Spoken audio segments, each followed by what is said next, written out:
This episode is brought to you by the fabulous members of the You Run Podcast Network, all available at yourunpodcast.com. Hello. Hi. Nice to see you. It's very cold outside. May we come in? You want to die tonight?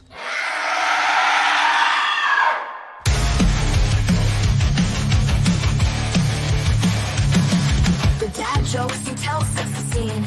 I hang on every word lost in the screen. The passion for fear is contagious enough. You make me believe in Marc's overblown roundups. You run podcasts or a movie review, unveiling facts and playing games too. Your words paint pictures of darkness and dread, leaving me grinning long after I fled. But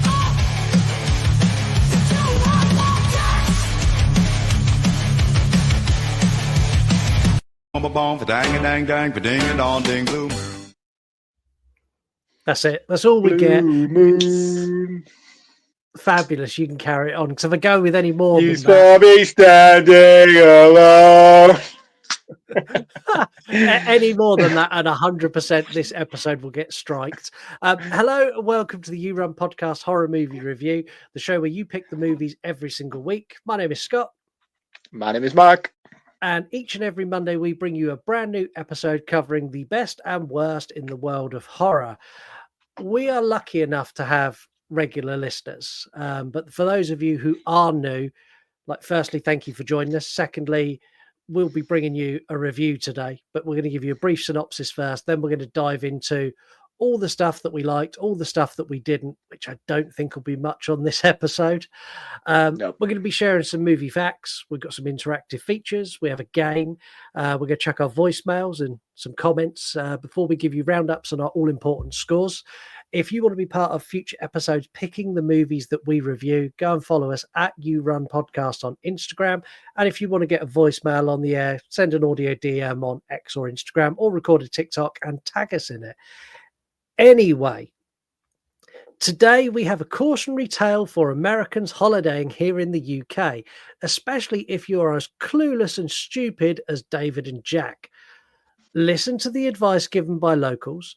Don't insult or question pentagrams that you may or may not find in local drinking establishments. And whatever you do, do not stray from the path onto the moors. If you do, you will be bitten or maybe even killed by the endangered UK population of werewolves. Granted, in some cases, this will allow you to meet a very sexy NHS nurse who you will fall in love with, but ultimately not end up with. But in truth, it's just not worth the risk. Practical effects off the charts, werewolves in Piccadilly Circus, and some dated dialogue that we need to discuss.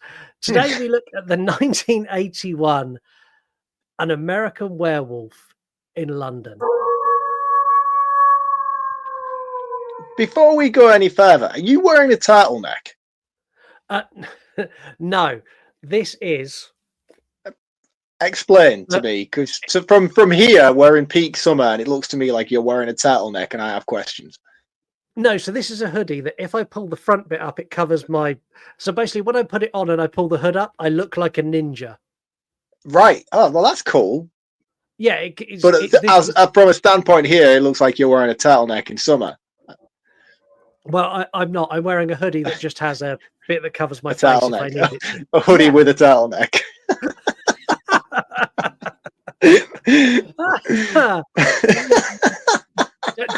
You can't be firing shots at me when you're dressed like a lumberjack.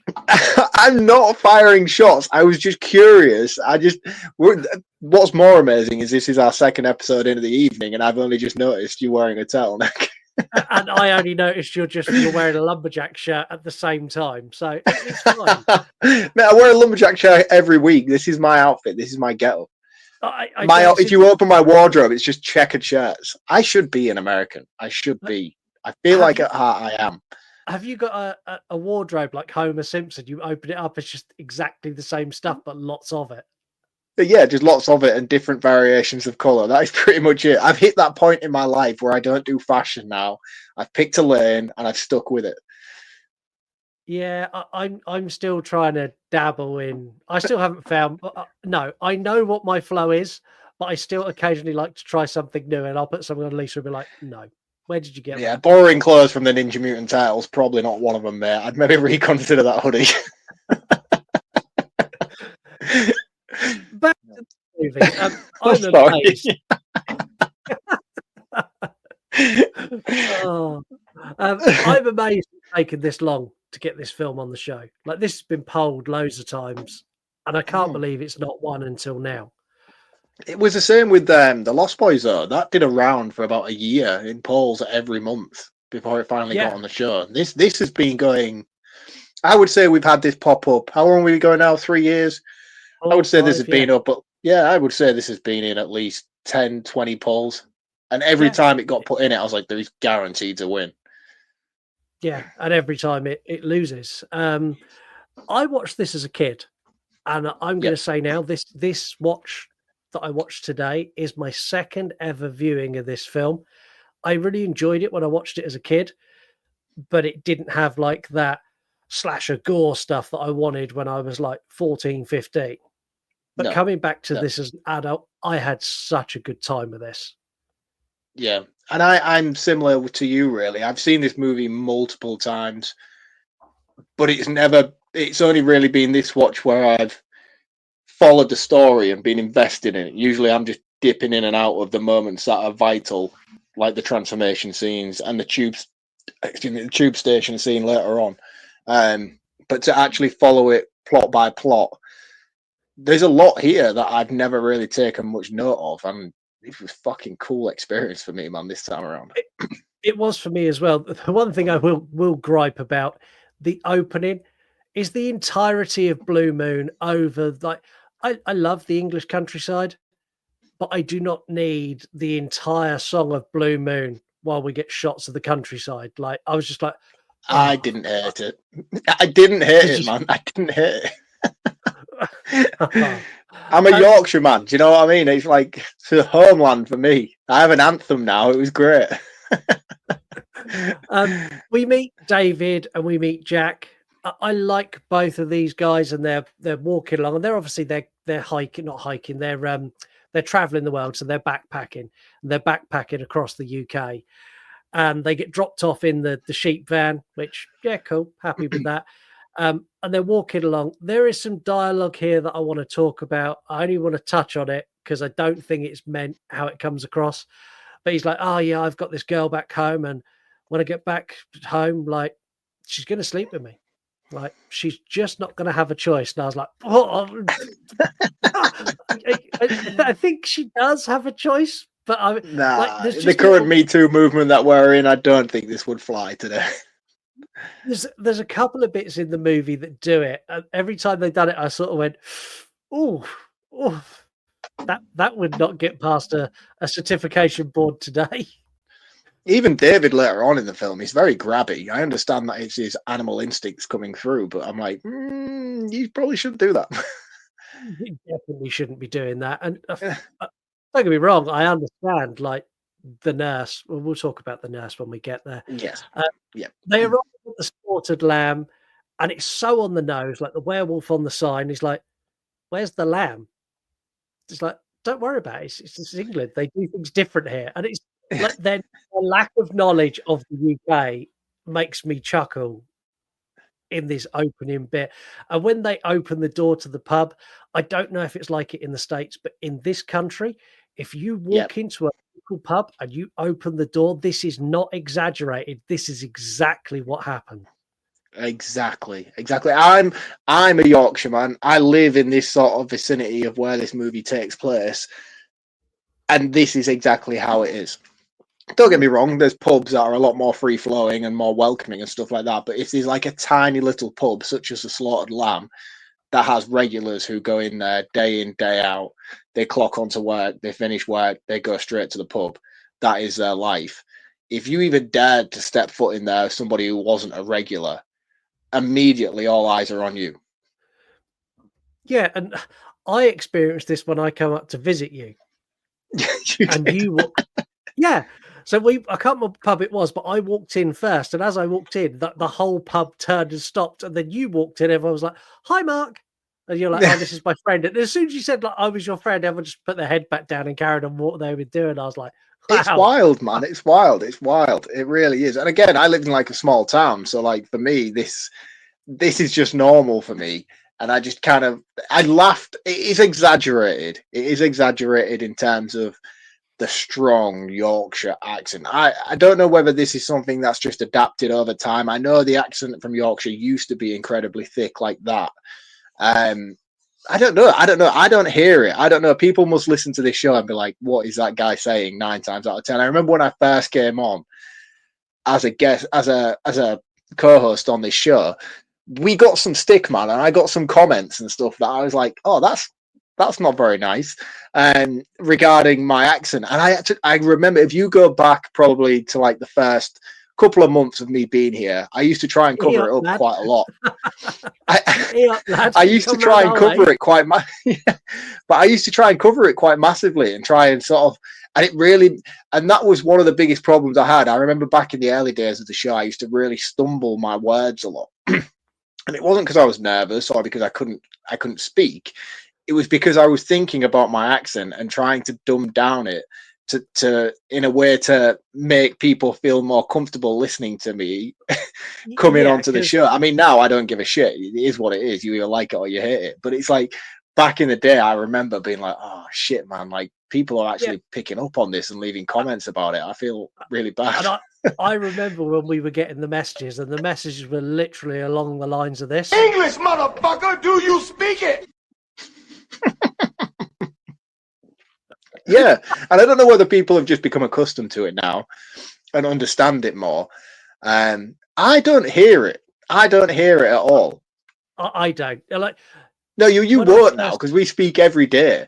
But like, I don't hear yours anymore. But I remember when me and you first like met and first introduced each other, you sounded like Danny Dyer to me. So I was like, who the fuck's this guy? You know, but you couldn't be further away from that anymore. I don't hear it anymore now. We just sound the same. But contrastingly, I guarantee we don't sound the same at all. So this is how I sound. Sound like you're from London. Yeah, that is exactly it. If I had to do an accent of you, I'm like, yeah, I'm from London, mate. They get a frosty reception and they asked if they can come inside, and the barmaid kind of nods and she comes over to get their drinks order. He's like, oh, I would like a cup of coffee, please, or a hot chocolate. I'm like, you dickheads. Like instantly that pub hates you. I hate you.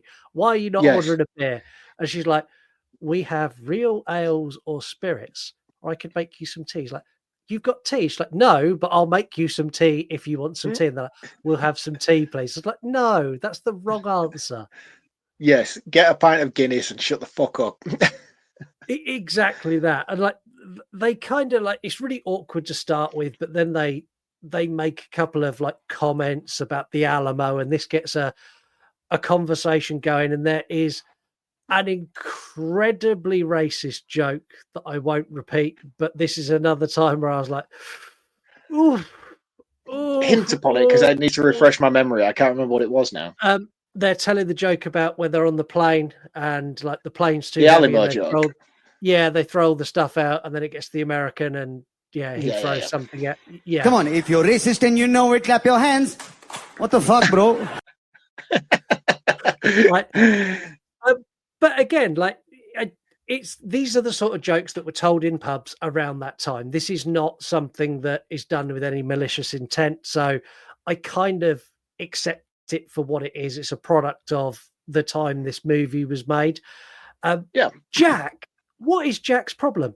There's candles on the wall. Oh, look, there's a pentagram. Ask him about the pentagram, David. Ask him. David's like, I'm Jack. I know I'm Jack in this situation. You are, but I think you'd be more delicate. Like you'd be like, oh, there's some cool candles. Like they've been. No, I don't. I don't think I would. I think I'd be straight up. I'd be like, what's that devil shit on the wall all about? That's pretty much what he does. What's the start? And that's it. Everyone's like, time for you to leave. And they're like, yeah, I think it's time we go. And the landlady, bless her, she's like, no, you need to stay. You don't need to go. And they're like, no, they need to go. And then after they're gone, she's like, you're sentencing them to death. And they're like, made me miss my dart shot. Fuck them. Yeah. But I like the conflict between them all in terms of the battling of like all of them know that they shouldn't do this, they shouldn't let them go out there, but at the same time it's easier for them to wash their hands of the situation. And I think that's handled really, really well, especially when they do eventually go after them later on. It kind of explains a little bit why they would do that, considering the atmosphere that they received in the pub. It's this next scene that I have a little bit of issue with. So they leave the pub and they have the funny conversation regarding pub names. So if you're not from England and you're an American listening to this, we don't have fancy bars and stuff here. We do more so now. Now you've introduced fucking supermarkets and all the rest of it to our country. We do have snazzy bars and stuff now. But back in the day, all of our pubs were named weird things like prime example, the dog and duck, or when we went to For the Love of Horror for the first time, we stayed in a pub and we stayed in a B&B in the pub. It was the Spread Eagle. Exactly. And these are littered all over the country, and that was all we used to have. We didn't have wine bars and restaurants and things. It was just pubs. Spread Eagle, the Horse and Hare, and King's Head. You know, basically, if you watch The World's End, it's basically what most of the things are in the UK. Every possible lion in a colour: the red lion, the blue lion, the black lion, the gold lion. Like that was just a thing. Yeah. Like, my pub crawl as a kid, I went from the Royal. Well, I say as a kid, but when I was in my 20s, I went from the Royal Staff to the Wheelwrights, the Golden Lion, the Red Lion, the Crimea, and then I went up into town and went to like the posh bars and clubs. But like those first ones, like it is the pub crawl from World's End. Yeah, so ours was the Dog and Duck, the Foresters, the Sloop. We had the Book, which was an inn. We had Windmill. There's a few others, but my mind's gone blank now. There's one called Push, King's Head. Yeah. I think a few of them we visited when you came up to see me that time. But we have the new, now modernized restaurants and bars and stuff sprinkled in between. But like this is, we got Yates Wine Lodge, like Yates. Yes, a Yates's bar. Fuck you know. Wherever I go, if I ever go stay away in a different location in the UK for like a weekend away with the wife or whatever, if ever there is a Yates's bar, that's where I know I don't need to go, because they are the roughest. They're worse than a Weatherspoons, in my opinion, of Yates's bars. Yeah. But anyway, I digress. The thing that bothered me particularly about this scene is they have that cool interaction, the funny little back and forth about pub names as they're walking off. When they're in the pub, the Slaughtered Lamb, they're talking about stay on the road. No. The farmer who drops them off with the sheep in the back of the truck, he's like, stay on the road, rah, rah, rah. Beware of the full moon is what they learn in the pub. They literally break all of these codes. However, it's not necessarily the breaking of the codes that bother me. On this watch, I noticed when they break from the road, there is already a pre-trodden footpath that they tend to follow, and that's because they've reshot the scene multiple times, and there is footmarks in the grass where they've taken multiple takes on it. I'm like, oh man, could you not literally have just set up like 2 meters further up that field so there isn't pre-trodden footmarks in the path? Because I know this is where they're going to deteriorate from the path now, and it's like, it was lazy, man. I was like, oh, that's fucking annoying. Don't do that. Just move further on and walk in a different part of grass. And I know it's a minor nitpick, but it bothered me on this watch. Yeah, and I noticed it as well. And it didn't bother me as much as it bothered you. What made me laugh, though, is when they realise they're not on the road, he goes, oh, we seem to have strayed from the path. Ha, ha, ha. And then they're like, then they start hearing the wolf howl. And they're like, oh, maybe we should head back. And they take like 5 steps. They go, oh, no, we're lost. And I'm like, oh, you two are so fucked. Like, you're so fucked now. And like the bit where David falls, I'm like, shit, it got David. Because like I said, I watched this as a kid, but like this was like a first watch again for me. And like it doesn't. And then like Jack goes to help him up. This kill scene where the werewolf gets Jack is far more brutal than I remembered it. But I couldn't stop laughing when he goes, it's killing me. he comes back for him. Why does David run away immediately as well? Like, I would not want to go around the world with David in this instance. No, and like in this scenario, I was thinking about this. Like, if you were being attacked by an animal, I'd kick it, I'd throw something at it, I'd do whatever I could to get it off of you, and it wouldn't be until the point where I'm like, yeah, he's dead. Like, as soon as I realised like you weren't making it, then I'd probably run away. But until no, but David's instant reaction is to just immediately bolt. I'm like, fucking hell, David, at least try a little bit, you know? Hi, Jack. Fuck you, Jack. And he's like, oh, it's killing me. I'm like, yeah, you could have prevented that if you'd have just rugby tackled it around the neck. You could have probably both taken it on together, but you've missed that opportunity now. Yeah, you just run away because you're a big pussy. David gets bitten, and he gets saved by the people from the pub who rock up with shotguns. And I don't know if they kill the wolf because it's never established whether the wolf dies. No, or they whether do. They do. No, they kill it because it's human form. Because I was curious. I didn't get it at first. The first time, I thought it was David's. Oh, of course. When visualizing it's a naked man on the floor. As soon as David turns his head to look and see what his attacker was, there's just this naked, balded man on the floor with bullet wounds in him. Yeah, so that's the werewolf. Because obviously, then at the end, when David, spoiler alert, dies, he immediately transforms back into human form after he's been shot by the police. So that I didn't get it until I got to the end of the movie. I'll be honest with you, because in this point, I was always like, "Who is that on the floor?" Yeah, I thought that's it was going to be relevant. Yeah, no. I thought, oh, that's going to be relevant. Who is that naked man on the floor? Why is he visualizing that? But no, it's not. That was a werewolf. It was dead, and as soon as it died, it turned back to its human form. Yeah, okay, now that all makes sense now. David wakes up in hospital, and there's he's not woken up yet. There's two nurses having a chat. There's a really hot nurse, and there's a not so hot nurse. And the not so hot nurse is like, he's pretty well endowed, these Americans. She's like, how do you know? She's like, I took a look. A lot of perverts in here.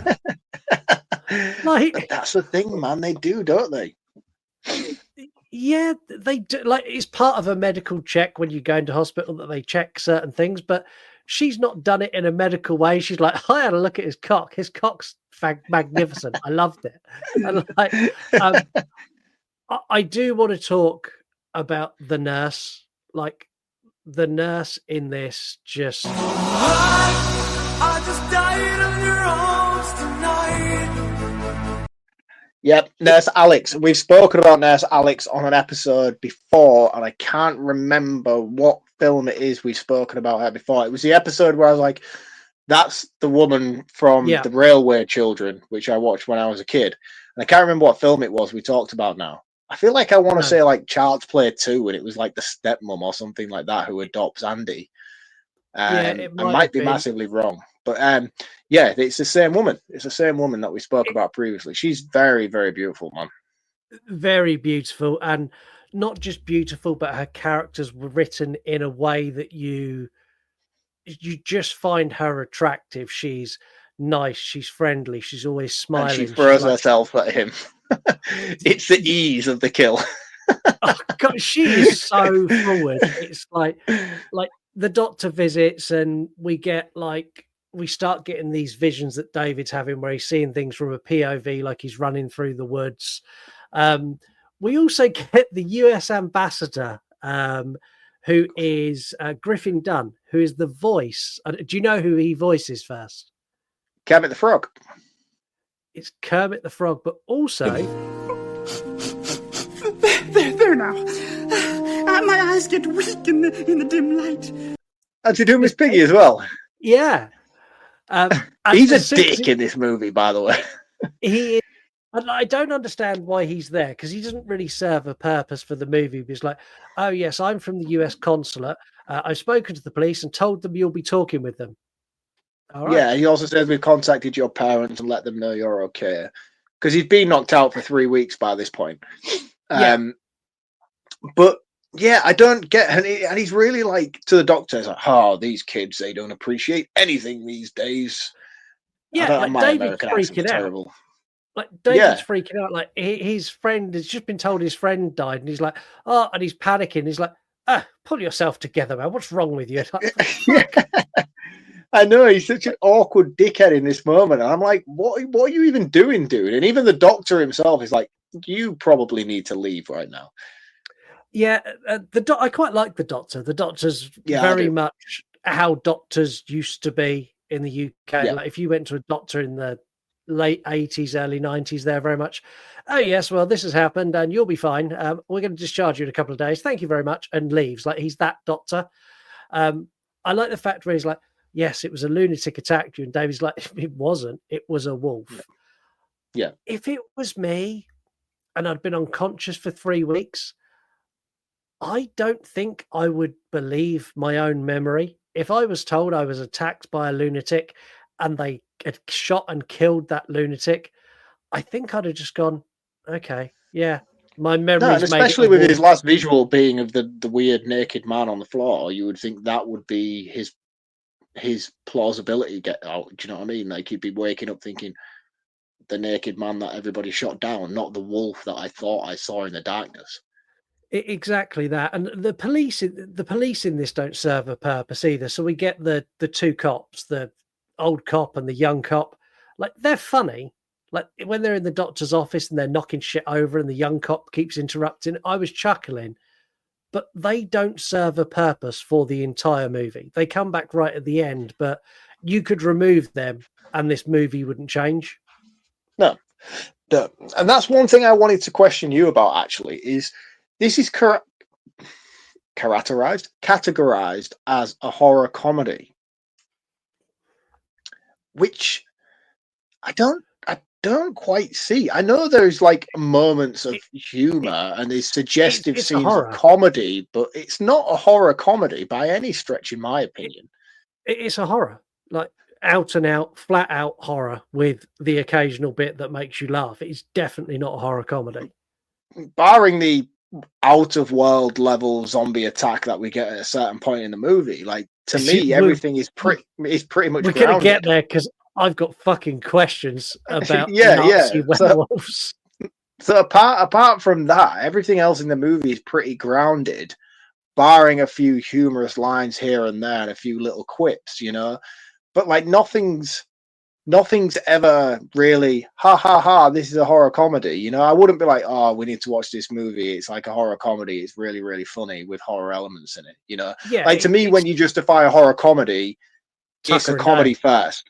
It's a comedy first, you know. You've got Shaun of the Dead, it's a comedy first with horror elements. You've got Tucker and Dale, it's a comedy first with horror elements. To me, this is a horror movie with brief moments of light-hearted nature towards it. So yeah, but even when you go like IMDb and stuff like that, it's categorized as horror comedy, and I don't feel like that's justified at all. No, I don't, and I've actually got something in facts about that because John Landis has got an opinion on it as well. So we'll let John Landis have the final word on whether this is a horror comedy or not. Cool.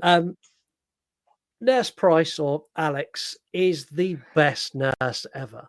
She's like, you're not going to eat? Well, I'm going to feed you. And like forces her way onto the bed, and she's like feeding him. And as she's feeding him, she's like stroking his cheek. And everybody shut up! I have an erection. Like, you're not going to eat this. Honestly, she's the nicest nurse ever. And I love the back and forth between her and David. And I also like the fact that he's slipping in and out of these vivid dreams at this point as well. And there's an element here where you're like, is this happening? Is this not happening? And we watch this kind of relationship bloom between them. And then we get him in a house watching the Muppets on TV, which, okay, fine. Bit baffled, but okay, I'm on board. And then Nazi werewolves. Explain this. Like, why are there Nazi werewolves, and why is it like a dream within a dream within a dream? Like, this bit is so fucking off the wall. It doesn't fit. Like, take this out, this film still works. It doesn't make any sense. Like, it's cool to see a werewolf in a Nazi uniform like fucking people up, but why?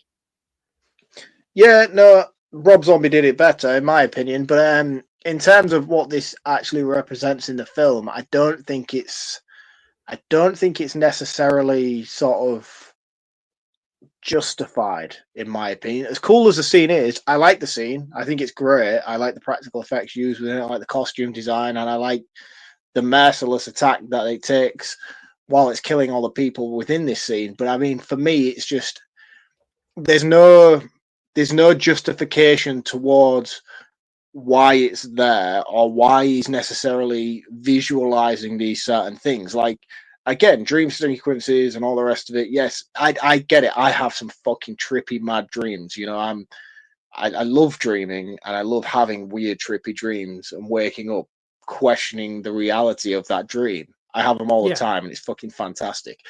But my point is like, this doesn't correlate to anything. Like, why are they Nazis? Why are the werewolf Nazis? What I get, it would have been better to show. I know they're trying to represent him losing his mind in a certain aspect, and the transition from him to human to animal. But like, I just feel like this could have been done so much better. And I don't want to hate on it too much because I think it's a cool scene. I do like it. I just, in terms of the progression of the narrative, it feels very out of place in this movie. It's really out of place. And like, I don't have a particular problem with it, but I'm sure there's some deep reasoning behind it that John Landis knows. And I'm sure some hardcore fans out there, like, this has some real meaning within the plot and like the characters, but fuck, I don't get it. Like, no, and I think this is a perfect opportunity to say to people who are listening, who are diehard fans of this movie, and I know there is a lot of you out there, would you mind calling in and giving us a little bit more justification to this scene in particular and the logical reasoning behind it? Because I'm curious more than anything else as to why it's here and what its purpose serves. I get it, and I get the overall message that it's trying to convey of him slowly declining into madness to a certain point, but this is fucking very out there in terms of how grounded the rest of the movie feels. Yeah, it really is. And like, they go down this path of like keeping this kind of ghosty supernatural dream sequence, and this is where Jack comes to visit. The effects on Jack are phenomenal. Like, he comes multiple times, and every time he's in a different state of decay. But this first one, where his face is all torn up and his neck's hanging out, just fucking neck's fucked, my man. I like, this is like Pet Sematary level sort of stuff. And that's one thing that I think this has a mass similarity with Pet Sematary, this movie, throughout, regarding the visualization of the dead coming back to him. But one thing I really appreciated is the lore behind it, and Jack's insinuation of, I died, you killed me, and I'm now just floating around in the netherworld, and the only way I can pass over is if the bloodline dies from the werewolf. You need to kill yourself, you need to set me free, but not only by setting me free, you killing yourself will prevent so many deaths. And Alex at this point is just losing his David at this point is just losing his mind, thinks he's fucking tripping absolute balls, doesn't believe a word he's saying, to a certain point. He knows there's some sort of levity behind it, but he's also like, I can't buy into it so much. But let's be honest, he's distracted by Alex, because the thing that happens literally immediately after this is he kisses Alex. Yes, he wakes up from this weird trippy balls. Yeah, because he freaks out, doesn't he? And he starts pressing the nurse buzzer. She turns up, and instead of explaining to her like, "Oh, fucking hell, I'm seeing visions of my dead friend," he just starts necking on immediately. Yeah, and like if you're Jack, like, and you're watching this from the netherworld, like, not only did you put yourself in the situation you ended up by going, "Oh, look, there's a star," you're now asking for your friend to kill himself when he's about to hook up with a hot nurse. I think as Jack, you need to take a little bit of ownership of your own actions and fuck around in limbo for a little bit longer, because I think you're being a bit of a dick. my overall point of this though is that I love this mythology. You know, I love it, and I think it's amplified even more when we get to the cinema scene later on, the adult cinema scene, where they're having a huge conversation there. But the introduction of it here and how it progresses throughout the movie is really, really cool, as opposed to the standardized silver bullet, full moon werewolf stuff. I think this movie in itself does a really good job of having its own strict laws on how things work. but not only having them, but then conveying them in a really, really well-mannered way to the audience so we can follow along with that. And we'll touch upon it a little bit more when we get to the adult cinema scene. But this introduction of it, I was like, yeah, that's fucking awesome, man. Like, I like that, and I like the way that you keep introducing Alex as we're going forward as his character. Yeah, it's cool, man. It's really cool.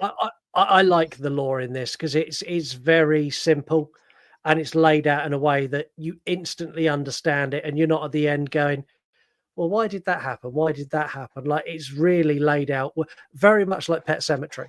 It's very much like, this is what's going on. This is the rules of how it works. Now watch it play out. And I really appreciate that. Yeah, it's very digestible. David's discharged, and then he goes on a date with the nurse.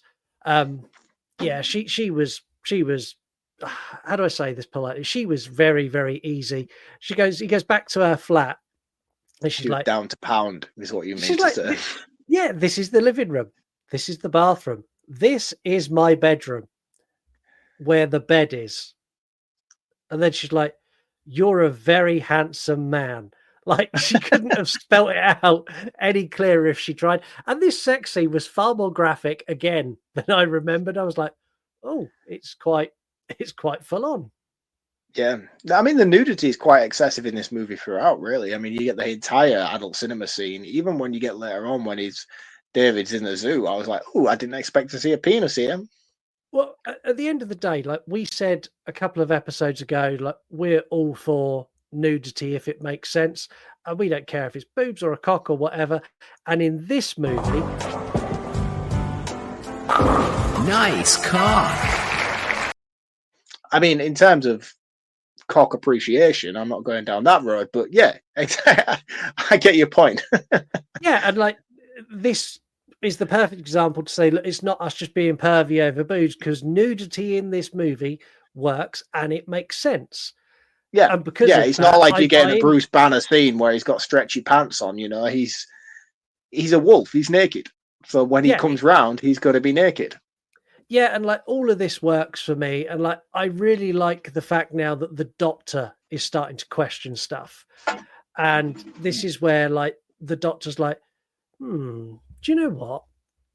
I might nip out to that village and go and have a look. And he goes to the slaughtered lamb and gets just the same reception, but he at least takes one step forward and goes, I'll have a Guinness, please. When he gets there, he's not like he gets them on board quicker than they did. And I like it. I like the fact that he's questioning it, and it's a bit of true British pub hospitality that he gets. And then one of the guys from the pub tells him kind of half what's going on in the graveyard before he gets interrupted. Like, I like this, and I like the fact that the doctor now knows, so there's someone who also believes that David is a werewolf. Transformation scene. Oh, where do you want to start?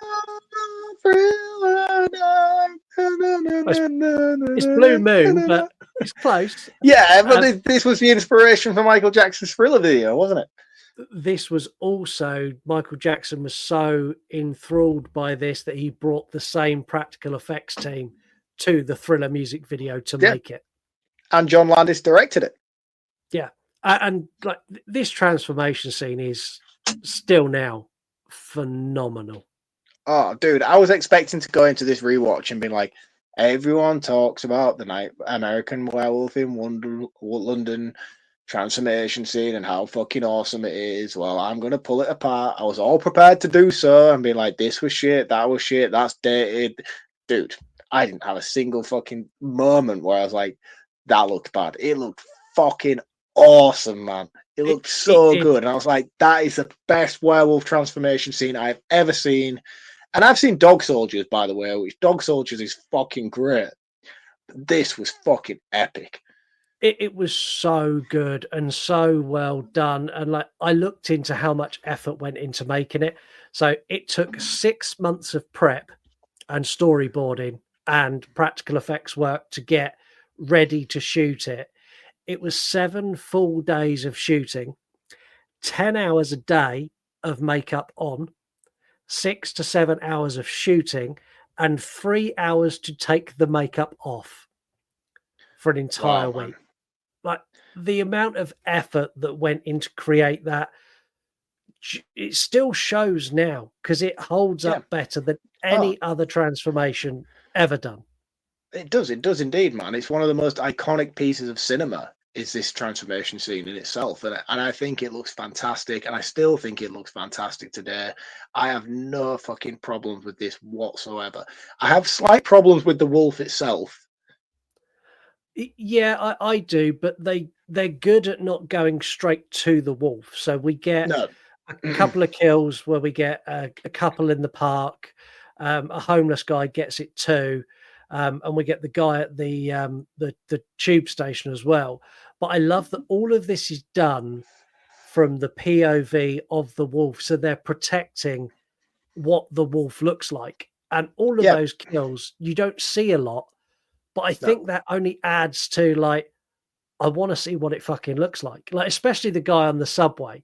Like, his reaction to seeing the werewolf, like that just sheer terror in his eyes is like, what the fuck is he looking at? Mind the gap. Yeah, I mean, it's a perfect example of less is more, you know, in every single kill sequence, because the kill sequences themselves are very graphic, but you don't see a whole lot of what's going on at the moment, whether it's due to editing or quick flash sequences. It's handled exceptionally well, and I think not showing the werewolf in its entirety is a good thing, you know. I mean, I know we get it later on. The one scene in the tube station, especially with this initial first sort of outing on the first full moon, it's really cool. But then, like, you do get a full sequence of the werewolf as the guy's going up the escalator, and you see it sort of come through the security gates, and it looks fantastic. I was like, that looks fucking awesome. It's the stuff at the cinema as it breaks through against the police officers later on that I was a little bit, you've done such a good job up until this point. And I imagine when this movie first came out, it looked fucking amazing. You know, I'm not taking that away from this film at all. But even to now, like 2025, how old was this movie? 81. So, like, we're talking 44 years later. Yeah, I'm only marginally criticizing this for its look. You know, I'm still thinking this looks better than most, but I still think there is issues with it. But for 41 or 40, whatever I said earlier when I did the maths in my head, this looks fantastic. And I was like, oh man, that's so fucking cool to a point, you know? And I was like, I just wish they'd have honed back a little bit more in those sequences later on in the film. Yeah, and again, though, like, they don't look as good as they probably did when it came out. But again, it doesn't detract from the movie because it kind of fits the overall tone. David wakes up naked in a wolf enclosure at London Zoo. There is not enough money on this planet to get me stark bollock naked in a wolf enclosure with actual wolves at London Zoo and then run naked through London Zoo. And I'm going to talk about that more in facts because a lot of those people in the zoo were not extras. That's cool. The thing that bothered me the most is the naked man in the bush asking a child to come over. It bothered me as well, and I don't get me wrong. I laughed when he got the balloons and he's running away, and I also laughed when the little kid goes up to his mum and, "Mummy, a naked man in the bush just stole my balloons." Like, all of that I thought was funny, and I thought it was fucking hilarious where he nicks the lady's jacket, and then he's trying to get on the bus, and he stood at the bus stop in like this fur, like trimmed, bright red, clearly defined, like tapered in lady's jacket. Like, all of that I thought was so funny. But yeah, the bit in the bush, I'm like, God, I don't know. This just feels, there's something about this is very wrong. And even the kid's like, I don't know who you are. You're a strange man in the bush. And I'm like, just walk away. Don't go near the bush. Like,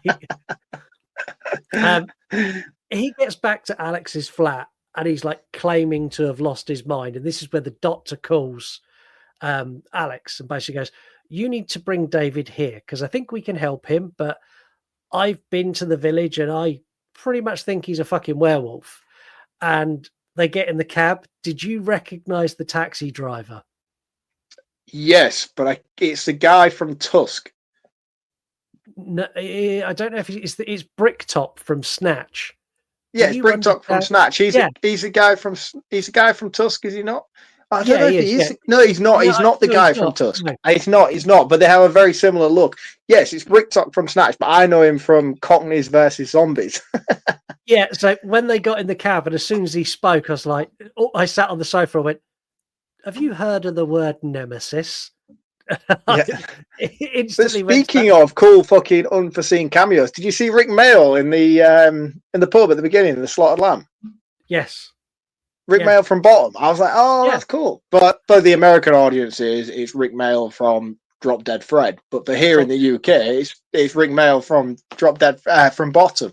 And I was like, man. And I remember reading an interview with Rick Mayall about this movie and how he was like, oh yeah, I wasn't trying to be in the film. I just had a friend of a friend who was like, oh, you should come by one day. Similar to the way that fucking Wes Craven was sweeping leaves for John Carpenter. And Rick Mayall just turned up and ended up being like a focal point of that entire scene.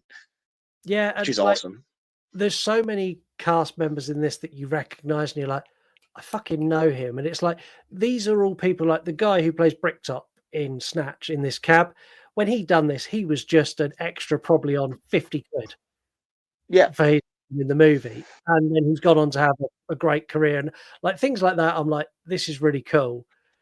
And it's in this taxi ride that David realizes that he did become a werewolf. And he tries to get arrested in Leicester's Court. Lieutenant! Arrest that man! Arrest him! If you want to get arrested, David didn't try very hard, is what. No, you would just immediately punch the officer. That's the whole thing. The whole time he was doing this, I was like, just fucking punch the police officer, man, and you will be nicked immediately. Yeah, and not only that, like 80s police, like the first time he argued back, the policeman would have smacked him with his truncheon. Like the 80s police took no shit, none whatsoever. The cops get called back, and like you get this scene where they're talking to the doctor, and like this whole scene's like them just bumbling. They're just bumbling fools. And like you've got David in Piccadilly Circus, and these cops are trying to get there, and you've got the doctor and the nurse are trying to get there. And this bit's really sad. David calls home, and he gets his little sister, and he wants to talk to his parents. And like he's giving his sister shit and like just having like a brother-sister relationship. He's like, tell mum and dad I love them.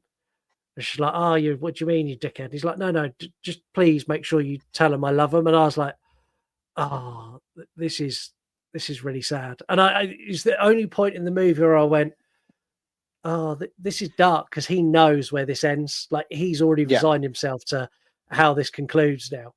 And I thought that was a really clever and really small scene, but I really liked it. Yeah, I mean, it kind of emphasizes the end game, you know? Yeah. Porn cinema. Should we talk about the porn cinema in Piccadilly Circus? Love this. Favorite part of the movie. And it's not even because of the porn scene, which you know what you're all automatically jumping to. It's the interaction between him and Alex, and then the introduction of all the victims. Jack. Yeah, sorry, him and Jack, and then all the introduction of the people that he'd killed the night before on the first full moon. And I just love this. I love how the conversation unfolds between the core characters and how he's like, oh, it's not actually a pleasure to meet you, but I'm in this situation because of what you did last night. You need to do this. And they're all emphasizing and pushing suicide on him and stuff. And I think it's a really, really cool scene. So I wanted to ask you, Jack and all of these other characters and all of the visions he has, are they in his head? Or is this, you don't think that? And I don't either. No. I'm glad you said that, because I've read a couple of things online where people are like, it's just a descent into madness. I'm like, no, it's not. These are spirits reaching beyond the grave to try. I'm fully bought into the lore of this movie and this expanded idea of the fact that his victims are trapped in this nether realm because of his doing, and they have the ability to connect with him and speak to him and appear to him because of his actions. And I think it just adds a whole nother level to this lore that I was totally invested in, man. I was like, this is so fucking cool, you know, as opposed to a standardized werewolf thing. I mean, imagine being a werewolf. We're just talking about the events from one particular evening. Imagine had he gone on and survived the events of this movie and dealt with this curse for years, having a full festival full of his victims just constantly at him.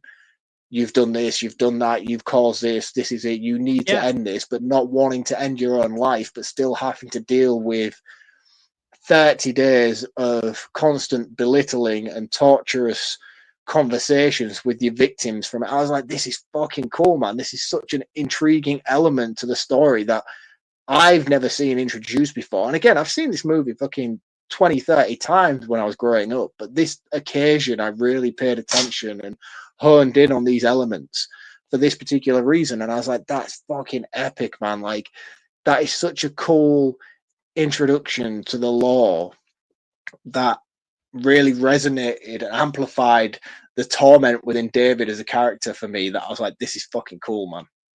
Yeah, and I'm glad that you had the same take on it as me, because when I read a couple of those things online, I'm like, oh, I really hope Mark doesn't think that, because like I don't. Like, I got the same, exactly the same take as you, and like as you say, like you fast forward 10 years and he goes back to that porn theater. That porn theater is, every seat is full with his victims all going, you need to kill yourself now. And I think that's, but not only that though, but just if you think about it on another level, like you've got the deterioration of Jack as well, just over the matter of weeks. Imagine all the victims over a course of a few years, how cool that would fucking look, you know? So for me, I think it's really, really cool. I would hate to like pick up on a fucking interview from John Landis in a couple of years and be like, nah, it was all just in his head and him battling his own torment. That would really piss me off. Yeah, so we won't seek those out. Transformation into a werewolf with a porno like backing track was so odd, but somehow it worked. And it just sort of, I was like, this is so weird, but it's so the good. Curious thing, the funny thing about this, I was watching this on the TV in the house. I wasn't just diving away in my man kit. My wife was sat working on the dining table at the other side of the room. It got to this particular scene in the movie, and I could see her like occasionally glancing over and just be like, What's he what are watching? you watching? Because it's very erotic, and there's a lot of noises that if you was in another room and you were playing this movie on loud would insinuate that you were watching pornography. 100% it would. And like the cops, so he kills someone in the theater and people start running out, and the woman out the front calls the cops, and the cops arrive and like they go in and they just get this full carnage and this full like transitioned werewolf. And I think here it still looks good, but not as good as the transition itself.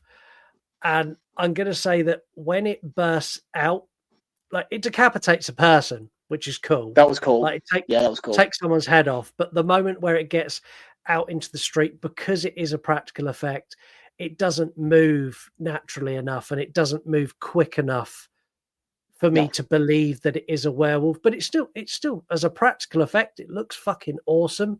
Yeah, and I think again, like in most instances on this show where we've done movies from the 80s and stuff like that, 9 times out of 10 we're like, yeah, it hasn't stood the test of time, you know. And I don't think this movie has particularly, but I certainly think it has in comparison to most. You know, and I've seen a lot of creature feature movies from modern day times that have done a lot worse than what this has 40 years ago. So for me, like, even though those things came to the forefront of my mind when I was watching it, it certainly got a free pass from me. And I was like, yeah, you know what? Fuck it. It still looked great from a certain standpoint. Yeah, I completely agree. Has a little bit of a rampage through Piccadilly Circus and gets chased down an alleyway. And this is where the Doctor and Alex arrives, and Alex manages to get past the police blockade. There's like 4 cops stopping people going down the alley. she tries to talk to David and tries to get David to come out, and you see like his like mouth like drops, like almost like it's calming down, and then it full on tries to eat her. And I was like, yes, it is still a wolf. It's still going to eat you. But he gets shot dead, and he turns back into David. And one thing that I appreciate about this as well, because like, I think it's not David, who's the friend. Sorry, I've said his name about a million times throughout this episode. Jack. I don't know if it is actually even Jack who says it. He's like, oh yeah, because David's explaining to Alex that it's got to be the person who loves you or you love who has to kill you to end the bloodline. And I'm so glad they didn't do that in the end. And it was just another thing that David had spewed out along with the whole silver bullets thing. Because when he's like, oh, don't you have to die by silver bullets? And Alex just laughs at him. And he's like, not Alex, Jack just laughs at him as if said it's not fucking fairy tale kind of thing. But I was so glad that it wasn't Alex who killed him at the end and was like, no, it has to be the love. And because it's just a cop, because that would have brought me full circle back to the beginning with all the Yorkshiremen who killed the guy on the walls. And I'd been like, well, what's the connection there in order to end, to end that? So I was so grateful that by the time we got to the end, it wasn't her who had to put him down in order to stop him. I was like, yeah, that's cool. Yeah, it's really good. And then you get her crying, and like as she cries, it fades to black, and you get that. The use of Blue Moon in this movie is fucking awesome. And every time they use it, perfect. Apart from at the beginning where they play the entire song over the rolling hills of Yorkshire. Blue Moon, you saw me stand. Yorkshire. Is there anything you'd like to talk about before we throw you into recommended account? No, I don't think there is. Let me just. Okay, let's see if I've got a longer soundbite for you. Bill Nye the Science Guy. Bill Nye the Science Guy. Bill Nye the Science Guy. Do you remember Bill Nye the Science Guy? I do. I feel like it's a more Americanized thing than it is here in the UK. And the only reason I think I know Bill Nye the Science Guy is from, what was that show where they used, I want to say Big Bang Theory, but it wasn't Big Bang Theory. They used the Professor Proton thing. There was a show that used Bill Nye the Science Guy in a similar sort of way that they used Professor Proton in the Big Bang Theory, and I can't think for the life of me what it is now. But that's my only knowledge with Bill Nye the Science Guy. If anyone's not seen Bill Nye the Science Guy, go to YouTube. It's just gold. Just go watch some. Anyway, your recommended account of the week is... This week's recommended account is Spool Swaps on Instagram. This is a Las Vegas-based guy who makes nostalgia cool again, or so his bio reads. I'm a big VHS collector. This is a VHS-based account. You're not interested, fast forward 5 minutes. Maybe 2 minutes. So basically what he does is he takes films that people love and he takes the spools, which is the film itself, out of the plastic VHS case and basically puts them into cool colored cases depending on the theme of the movie that he's doing it for. So if he was to do a Goosebumps one, he would take the spools out and put them in a green plastic VHS cassette, redesign the sleeve and all the rest of it, and then sell them and ship them on. Really cool for anybody who's interested in VHS or just really appreciates aesthetically looking good Instagram accounts. I would recommend checking this out. His name is Chris. You can find him at Spool Swaps on Instagram. And as always, let him know the Urine Podcast sent you that. I've heard about these things. I wish I could have done a lot of these. I haven't had the money to ever do it. Yeah, I don't know. That could be like bonus episodes that we could film throughout the fall winter. Join LK the Horror Nerd and Yanni as they give you the Horror Nerd experience. Thrills, chills, jump scares and more coming your way on every single episode. Hello, everyone, and welcome to another riveting edition of Under the Floorboards, where we laugh at the creatures that go bump in the night. I am your host, John, joined as always by my beautiful co-host, Eric. How are you this week? Still slightly left of center.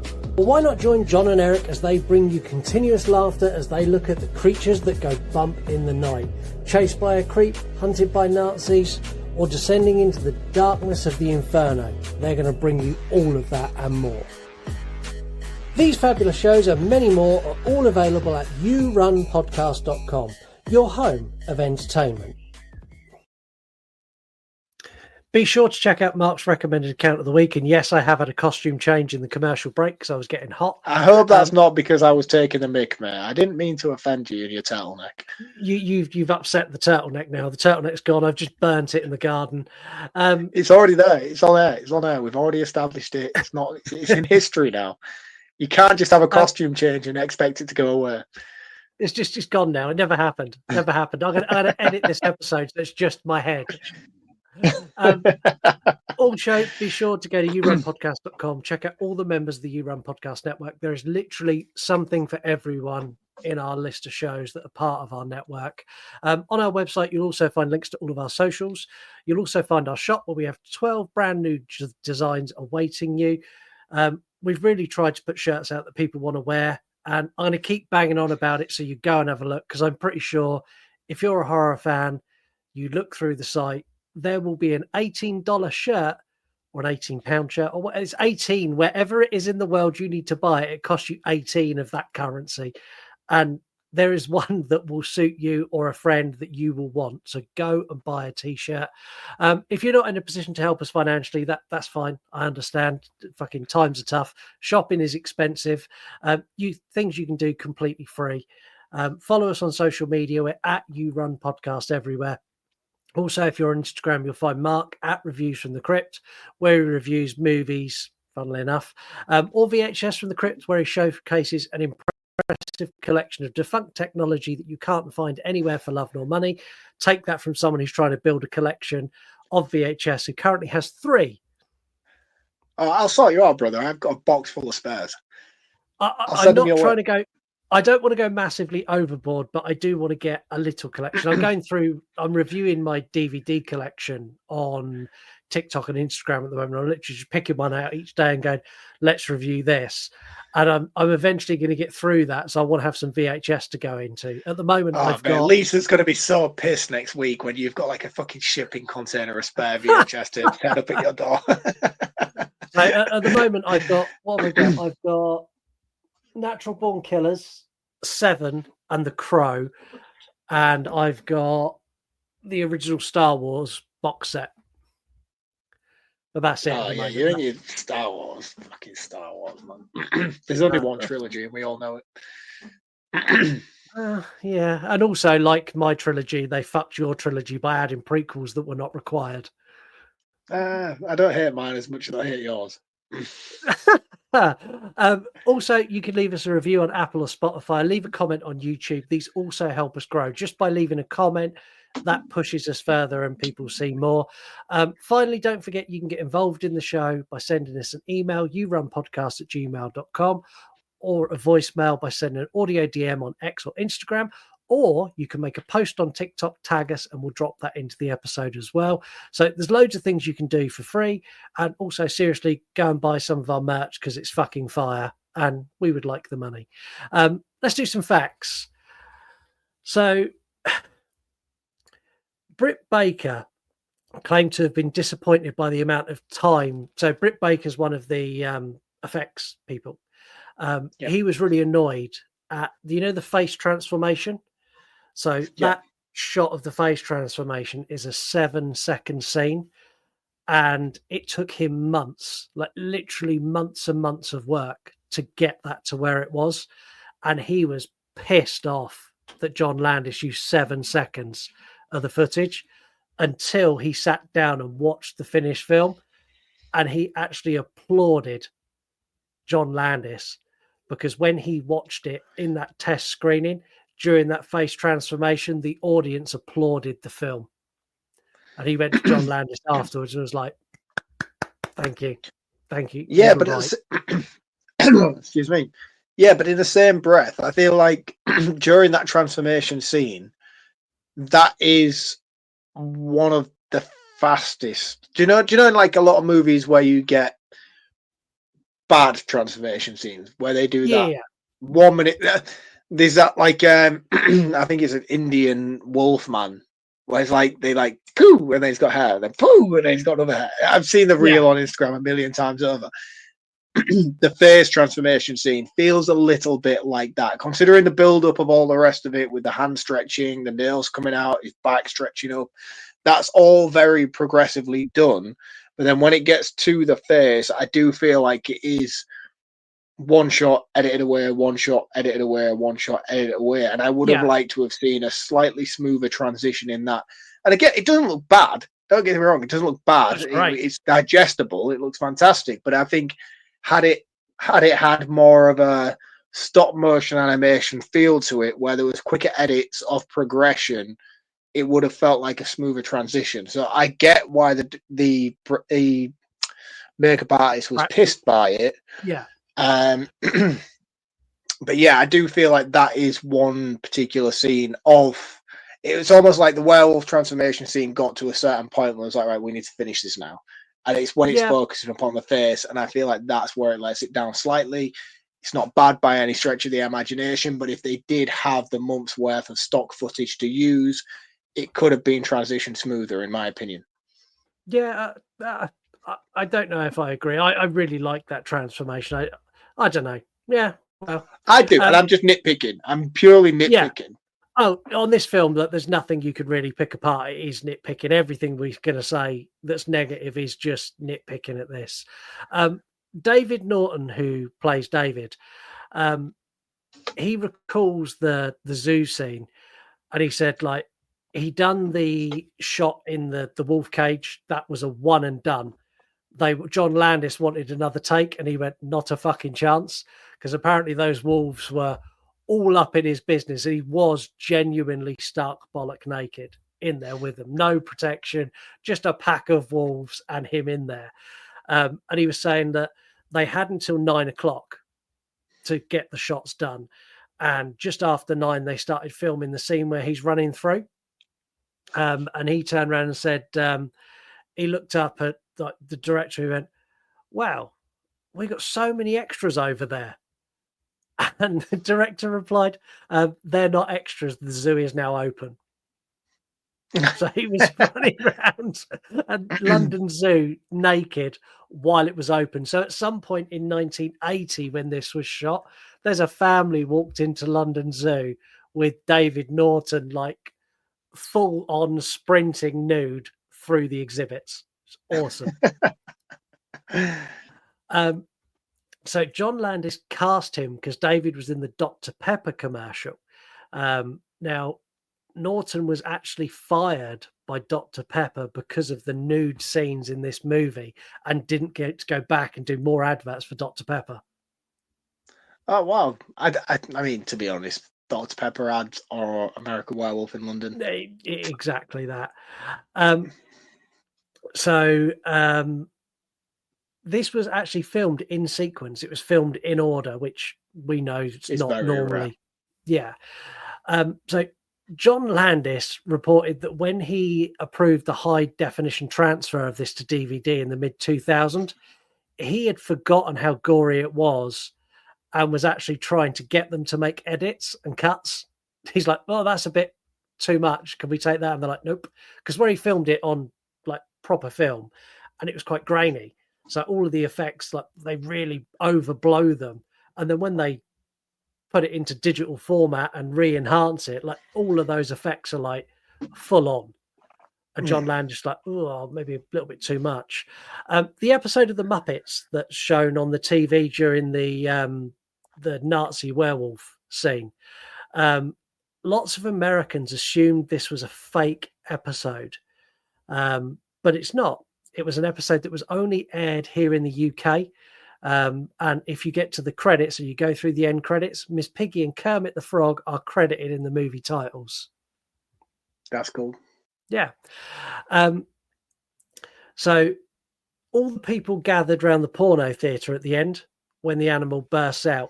John Landis didn't tell any of them what was about to come out of the theatre. None of them had a clue. He's like, someone's going to come out, they're going to talk to you, we just want you to react natural. What they didn't expect was basically a practical effect werewolf to come fucking out the door. So some of the screams are genuine. Is this true, or is this that similar sort of myth to the alien chestburster scene? It's one of those, isn't it? So much time's passed now. John Landis has said that's the case. John Landis is in this film. Did you spot him? No. So John Landis is in the chaos at Piccadilly Circus, and he's the man who gets hit by the car and gets thrown through the plain glass window in the Piccadilly Circus. So yeah, I'll catch on the next one, but no, I didn't. John Landis says people always mistake his movie for a comedy. And he said, it's not a comedy. People keep calling it a horror comedy. It's very funny. But I hope that it's a horror film. We meet these guys in a truckload of sheep. It's not very subtle. I mean, the boys are dead by the end of the movie. That's not really a horror comedy. It's not a happy tale. No, and that's one thing that stood out massively to me, which is why I heavily brought it up earlier when we was talking about IMDb and stuff like that, categorizing it as a horror comedy, because in my opinion, I don't think for 1 second that it is. No, and it is genuinely not. And we have a voicemail this week, and something I've not done for a long time is I've not loaded it onto the episode. So do you remember when we used to do this old school and I used to play it from my phone into my microphone? Do you need me to stall? Because I can stall. No, moon, no. Me stand. No, please don't. So we have a voicemail, and I'm going to play you the voicemail when it gets off the screen. It's on. Here we go. Where's my microphone? There. God, we're so professional here at the You Run podcast. I feel like I could have busted out at least 3 verses of Blue Moon. Nature, picture as usual. This is strange because I, like Marc, we've a lot of Scott said, but I really do like the film. There's a lot of good stuff in it, and I think Scott is extremely harsh. I think Marc's been spot on. But this is the You Run podcast, which means I run your show. So when is an inevitable sequel? I'd like to recommend you. I would like to suggest you do it, please. That's an official request. Thank you. So that's a request from Dave B. Movies that when In a Violent Nature 2 gets released, that we cover it. Yeah, I'm down. That's a great request. To be honest with you, just purely based on curiosity from my standpoint, where they take the story next. I want to see what they do, and I feel like if it's good or it's bad, I'm going to want to talk about it. So yeah, it'll be a good episode. And Dave, Marc come at you last week. I'm coming at you this week. How dare you figure out how this show works? How dare you work out how to get movies on this show where I cannot argue it? Damn it. Going on to comments, Dave B. Movies on Spotify. Skinny Dippy Dave sounded cool until he mentioned Halloween. I agree. Skinny Dippy Dave sounded great until he started talking about his Halloween 6 director's cut box edition that he had on his shelf. Parker, congrats on 200 episode, guys. Perfect movie to cover such a massive milestone. That was on Return of the Living Dead. Chaz, I love the new game. Scott is a fucking legend, asking if it was Michael Myers 1 second in. That's knowing your co-host. Am I that easy to read? You really are. YouTube is still coming in with the lowest IQ comments ever. So on the Return of the Living Dead episode, bear in mind you understand how YouTube works. There's a thumbnail with a description and then a more detailed description. You click on that to watch it. We got a comment on that episode. What movie is this? Like, where do these people come from? Like, YouTube is just riddled with people. Like, I get it all the time. Like, I put a scene from Dusk Till Dawn. It's got From Dusk Till Dawn logo with like outtake on the actual fucking reel that's playing, and I get like 6 comments going, film name, what's the movie? Even though the title of the reel also says From Dusk Till Dawn. and the reel itself says From Dusk Till Dawn. Yeah, honestly, drives me mental. Do you know what the thing is, though, mate? It's such a standardized thing now because so many people do it in order to engage comments. There's this account that I follow. I'm not naming names, but there was a really successful account, and I was like really proud that they'd done really, really well because I first discovered them when they weren't. They just started out, and then all of a sudden they just massively fucking ballooned into this amazing account with fucking hundreds of thousands of followers. I was like, oh, that's fucking awesome. But they've fallen into the trope now of posting snippets of films, like iconic scenes and kill scenes and all the rest of it, but they're not showcasing what the scene is from in the title of the reel, etc. Just so people come to the comments and then comment multiple times, thousands of times over. What is it? What films is? What films is? What's the film? Do you know? And it's like you're doing that for the sake. Like 9 times out of 10, I usually know what the scene is anyway. But I'm like, that's just fucking annoying. Do you know? Like if you want to showcase that scene and publicize it to the mass audience that you've now progressed, at least write a caption and say, oh, this scene from Dawn of the Dead is fucking fantastic. I love it for this reason and this reason why. And then we'll all appreciate it and we'll all go and check it out. But you're doing it as a clickbait thing now. And it's like a sellout thing. Do you know, like when people are like, oh, you fucking sold out, man. You used to be cool and you sold out. It's exactly that. And I'm like, don't be that person, you know? Why? Because you're manipulating the audience that's got to where you are. And it infuriates me. That's one thing that I've never done. So like the You Run podcast account is posting the same sort of shit now that we were posting when we had like 3 followers. I still post memes that are there to deliberately rile people up. I still do that because I'll be honest, I take enjoyment from that. But then I post loads of movie clips and like I post loads of reels and I do loads of cool shot. Like there's loads on our Instagram. And yeah, I'm never going to change. No matter how big we get, I'm still going to post stuff that at times is very close to the mark. There is a post coming in the next couple of days that has the potential to upset a lot of people because it is a religious meme linked to horror movies slightly. And I think, just bear in mind the Pope died a couple of weeks ago. Just watch your stuff. Which is how I found it. It's kind of linked to that. So that's coming soon.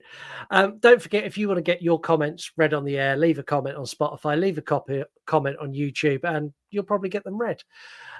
We asked listeners this week for their chat up lines. So this was the post we put out. Hit us with your best pickup line in the comments. You guys need some fucking help.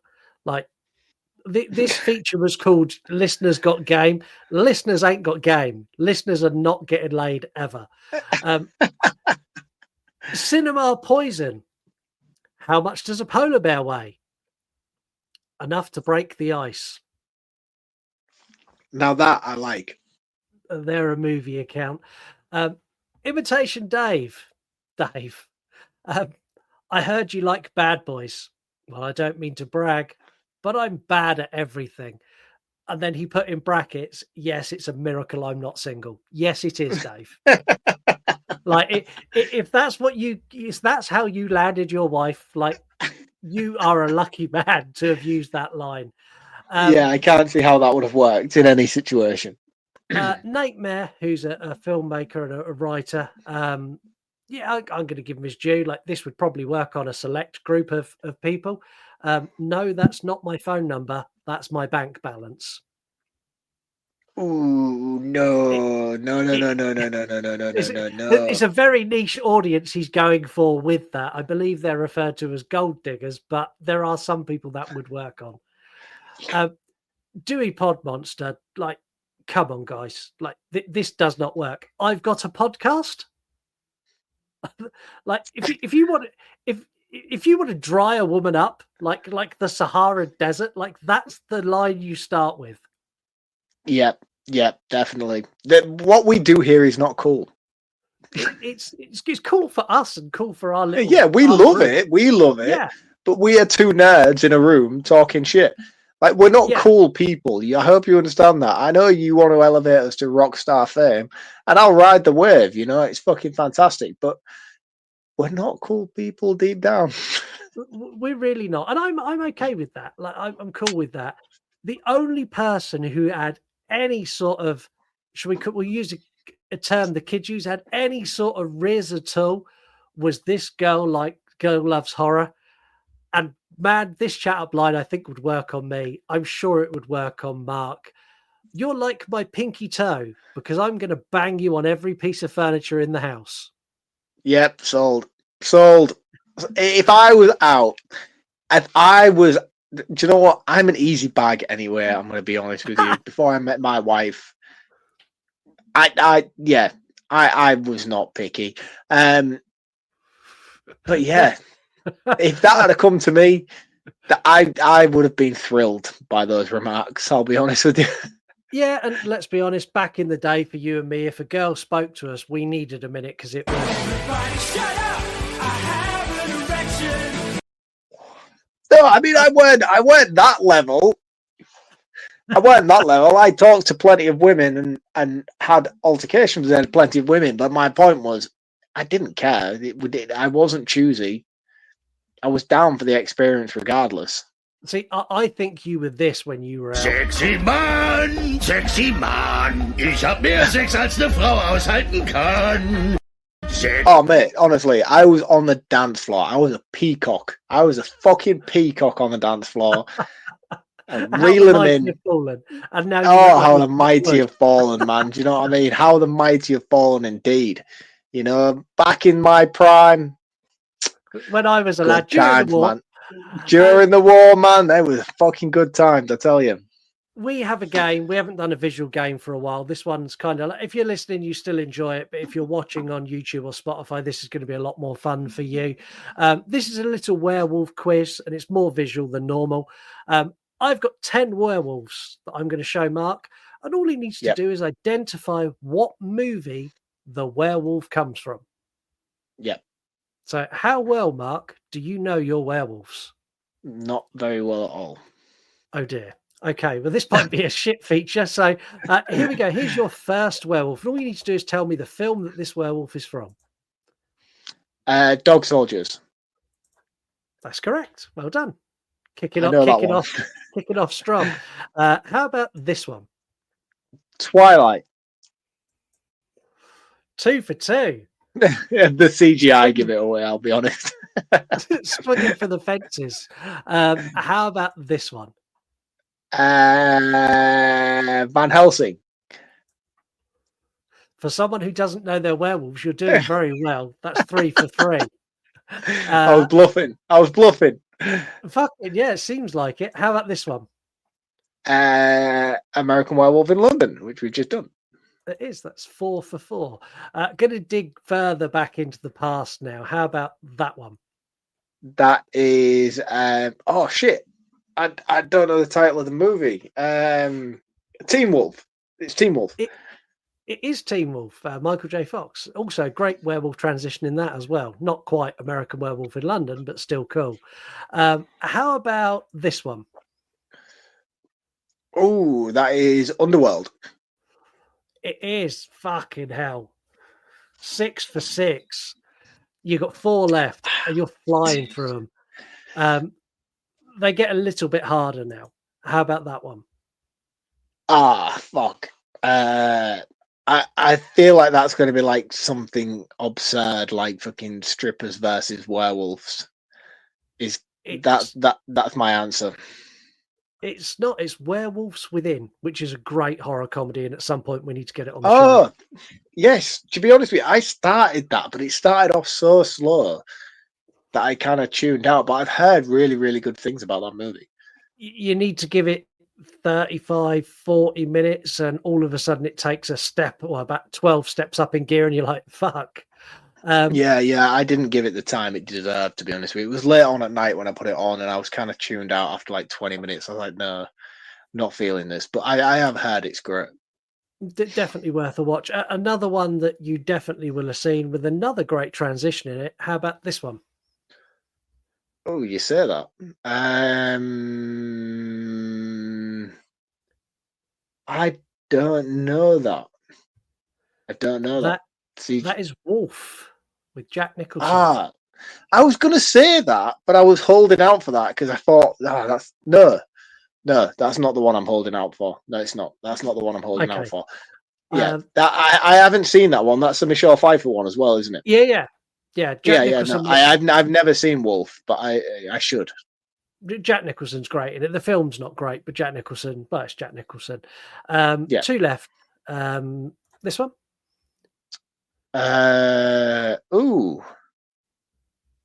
Ooh, that's difficult. I don't know that one either. I'm going to take a wild guess and hope for the best.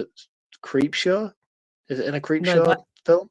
That is The Howling. The Howling. Oh, okay. I have a few of those on VHS. I've never seen a Howling movie though. They're not my cup of tea, I'll be honest. And the last one, this werewolf doesn't look good. The film is highly coveted in the horror community. I like it, but the werewolf design's not great. That one. What the fuck is that albino shit? It's a werewolf. What can I say? No, it's not. No, it's not. What is that? It looks like a rat. It looks like a white rat with fangs. No, I have no idea. I started off strong. I teetered off towards the end. What is that? That is Ginger Snaps. Oh, and I love Ginger Snaps as well. Which one? That can't be the first Ginger Snaps. That is the first Ginger Snaps. Oh man, I need to go back and watch that movie again. What's with the albino werewolf in that? I'm sure there was a reason. I can't remember. It's been ages since I've seen Ginger Snaps, if I'm being honest. Such a good film. Yeah, I liked it. I wouldn't say it's great, but I like it, and I understand why it's got such a high appreciation. I understand that. I'm going to round this one up first. This film is great. It's well shot. It's well directed. It's got great casting, compelling story with heaps of gore, good closing acts where things really ramp up. The use of Blue Moon in the opening titles and throughout the film is great. I really enjoyed this. Some of the dialogue is dated that we highlighted, but it's a sign of when it was made. It's not necessarily a blight on the movie, as, like, for example, the bad language they use in The Shining, like, completely unnecessary.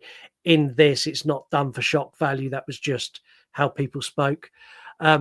This is one of the best werewolf movies ever made for many reasons. Like, the use of hiding the monster after the transition, I think, is brilliantly utilized. Like, and to hold your attention for an hour, because he doesn't become a werewolf till an hour into this movie, and to hold your attention, they've done such a good job. Dream sequences are weird, especially the Nazi werewolves. I said earlier, I'm sure there's deeper meaning behind it, but I didn't get it. My only negative for this is literally the zombie werewolves. Like, that's the only bit that it's not even a negative, because I like the scene, but I just don't understand it. And because of that, I'm going to knock off a little bit. This gets a 4.8 out of 5. And if you haven't seen this, go and watch it. It's fucking up there as one of the best.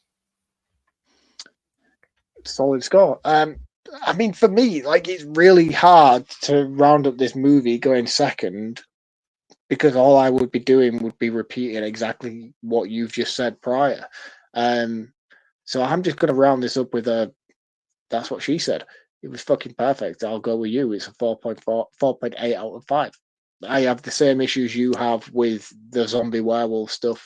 And it's not because I have a particular issue with it. I like that scene. I think it's cool. I just don't understand why it was used and its bearing on the overall story. There's elements of it that are quite dated in terms of the times, if you will. Yeah. Not to be one of those woke kind of people, because I don't think I need to be. But I do feel like there's moments and dialogue within this film that haven't held up too great today. But casting's fantastic, practical effects are outstanding, direction's fantastic, cinematography is fantastic. I understand more now than ever why this is such a highly regarded movie within the horror community. it's great. It's great. It's better than I expected it to be going in on a modern day rewatch. Yeah. I have minor bugbears. You know me, I only deal in half, so it's a 4.5 or it's a 5 or it's a 3.5 or it's a 4. That's kind of my margin, but I'm with you this week, surprisingly enough, and I'm gonna go with your 4.8 out of 5, just purely based on it only marginally deserves a knockdown, just on probably our lack of understanding more than anything else. 100%. Because I don't hate that scene at all. I think it's a really, really cool scene. I would just like more clarity on its justification of being there. So 4.8 out of 5. Probably now the highest ranking episode of the year, and it's going to be a tough one to beat. It's up there. It's going to be just behind Return of the Living Dead. Did that get 5 out of 5 across the board? Yeah, 5 out of 5 across the board. So that's top of the leaderboard. I think this will definitely be second. We're going to be back next week with another creature feature extravaganza. Marc said on the Crawl episode that he was expecting there to be some duds. He was wrong, because it's time to close the beaches for a second time as we review Jaws 2. Do you know what? I'm not even mad because I like Jaws 2 better than Jaws 1. Jaws 2 is great. But until then, don't stray from the path. Don't question pentagrams in random pubs. And for the love of God, to everyone who joined in on our You Got Game episode, get better pickup lines. Apart from Becky, because Becky, you definitely have got game. And on that bombshell, thank you very much. And we will catch you all next week.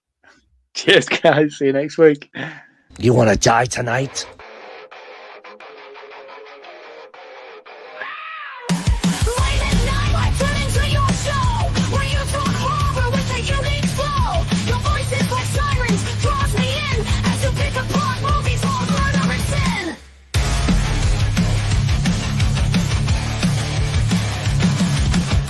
Jokes you tell sets the scene.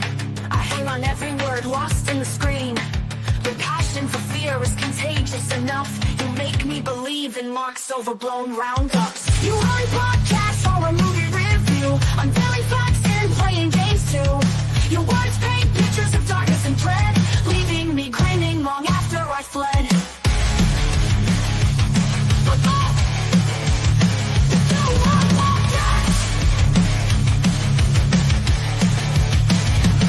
You run podcasts, horror movie review, unveiling facts and playing games too. Your words paint pictures of darkness and dread, leaving me grinning long after I fled.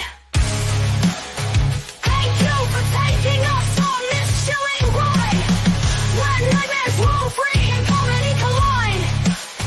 With your podcast we laugh and cringe, but your content is so good we can't help but binge. You run podcasts.